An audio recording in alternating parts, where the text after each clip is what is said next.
या अगोदर आपण इष्टफल प्राप्तीसाठी आणि विश्वशांतीसाठी अनेक यज्ञ पाहिले असतील, मात्र बीडच्या चकलांबा गावामध्ये एक अनोखा पंचकुंडी यज्ञ केला जातोय। माझ्या पाठीमागे आपण दाखवतोय हे पंचकुंडी यज्ञ अशा पद्धतीने पूर्ण सेटअप वगैरे लावलेले आहे। त्याच्यामध्ये वरती लिहिलं आहे प्रभू श्रीरामाच्या जमिनीचा श्वास मोकळा करण्यासाठी हा पंचकुंडी यज्ञ सोहळा होतोय। याच्या पाठीमागचं कारण देखील असंच आहे। या गावामध्ये प्रभू श्रीरामाचं पुरातन मंदिर आहे आणि या मंदिराची जवळपास 48 एकर जी काही जमीन आहे त्या जमिनीवरती भूमाफियांनी अतिक्रमण केलेलं आहे। विशेष बोगस ट्रस्ट देखील केलं गेलं आणि त्या माध्यमातून ही जमीन लाटण्याचा प्रयत्न केला। मी ती दुसरी जमीन आहे ती जमीन देखील दाखवायचा प्रयत्न करतो। अशा पद्धतीनं या ठिकाणी ही जमीन आहे। या जमिनीवरती अवैधरित्या खडी क्रेशर आणि इथं प्लांट देखील, जो सिमेंटचा प्लांट आहे, सीसीचा प्लांट, तो देखील या ठिकाणी लावण्यात आलेला आहे। आणि या गावातल्या लोकांना या प्रभू श्रीरामच्या मंदिराची जी जमीन आहे या जमिनीच्या संदर्भामध्ये आतापर्यंत कुणी याच्याकडे पाहत नव्हतं, मात्र भूमाफियांनी अशा पद्धतीनं इथं अतिक्रमण करून ही जमीन बळकावण्याचा प्रयत्न केला आहे। त्यामुळे आता गावकरी देखील आक्रमक झालेले आहेत आणि प्रभू श्रीरामाचं जो काही मंदिराची जमीन आहे त्या जमिनी सोडवण्यासाठी आणि त्याचा मोकळा श्वास करण्यासाठी देखील प्रयत्न केला जातोय। आपण जर बघितलं तर एकंदरीत या जमिनीच्या अनुषंगाने अनेक वेळा न्यायालयीन प्रक्रिया देखील केल्या गेल्या, मात्र इथलचे जे काही भूमाफिया आहेत ते मातब्बर असल्याकारणानं प्रत्येक वेळा वारंवार या संदर्भामध्ये कुठलाही जरी प्रश्न उपस्थित केला तर त्याला कायदेशीर प्रक्रिया आणि हे महसूल प्रशासनामध्ये देखील अनेक वेळा याच्या तक्रारी झाल्या, मात्र तक्रारी संदर्भात कुठलाही न्याय मिळाला नाही। म्हणून शेवटी गावकऱ्यांनी या ठिकाणी यज्ञ करत आता प्रभू श्रीरामचंद्राकडे आणि हनुमंतरायाकडेच ही जमीन मोकळा करण्याच्या अनुषंगाने यज्ञ करतायत। नेमकं काय प्रकरण आपण समजून घेणार, नेमकं काय प्रकरण आहे आणि ह्या जमिनीचा वाद काय नेमका? सर, ही जी जमीन आहे ती श्रीराम देवस्थान चकलंबा या देवस्थानची जमीन आहे।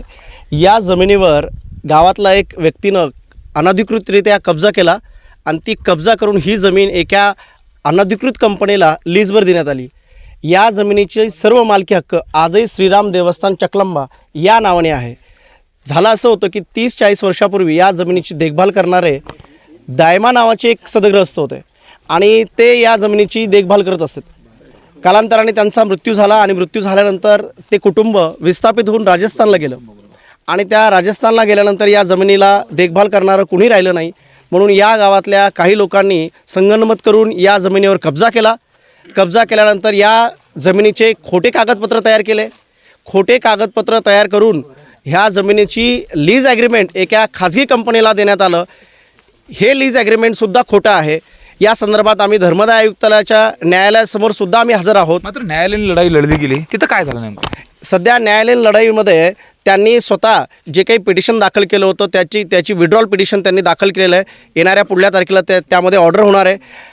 रजिस्ट्री ऑफिसने याच्यावर कारवाई करू नये म्हणून यांनी डिस्ट्रिक्ट कोर्टामध्ये सुद्धा एक पिटिशन दाखल केलं। स्पेशल रिलीफ ॲक्ट खाली हे कागदपत्र बनावट सर्व कागदपत्र बनावट आहेत। मी मीडियाला या सर्व कागदपत्राची छायांकित प्रत देण्यास तयार आहे। आपण पाहतोय, मात्र हे जे गावकरी आहेत हे गावकरी देखील या ठिकाणी यज्ञ करतायत। संकल्प केला आज तुम्ही, नेमका काय संकल्प यज्ञासाठी बसलेला?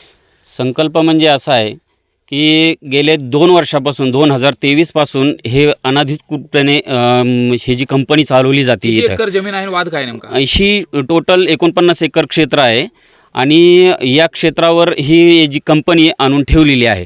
परंतु आम्ही वारंवार तहसील असेल किंवा कोणाची आहे आणि आता काय मागणी तुमची? आमची मागणी एवढीच आहे की बुवा या जमिनीवरलं अतिक्रमण हटवावं, देवस्थानाचं जे क्षेत्रफळ आहे ते देवस्थानालाच राहावं आणि गावातल्या कुठल्याही लोकांनी किंवा कुठल्याही कंपनीवाल्यांनी याच्यावर कब्जा करू नये। आपण पाहिलं तर प्रभू श्रीरामचंद्राच्या मंदिराच्या संदर्भात देखील अनेक वर्षाचा आपण इतिहास बघितला, त्यासाठी संघर्ष देखील खूप मोठा झाला।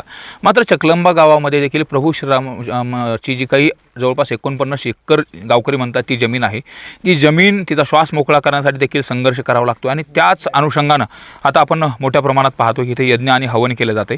प्रामुख्यानं इथलं जे काही महसूल प्रशासन असेल या संपूर्ण ज्या प्रकरणावर ज्यांनी बोगसगिरी केली होती त्याच्यावरती कारवाई करणार का आणि खरंच प्रभू श्रीरामचंद्राच्या मंदिराची जमीन आहे तिचा श्वास मोकळा होणार का हे पाहणं महत्त्वाचं आहे। मात्र अशा पद्धतीने बोगसगिरी करून बीड जिल्ह्यामध्ये शेकडो एकर ज्या देवस्थानाच्या जमिनी आहेत त्या ढापलेल्या आहेत, त्यांच्यावरती देखील कधी कारवाई होणार हे पाहणं महत्त्वाचं असेल। सुरेश जाधव, न्यूज 18 लोकमत, बीड।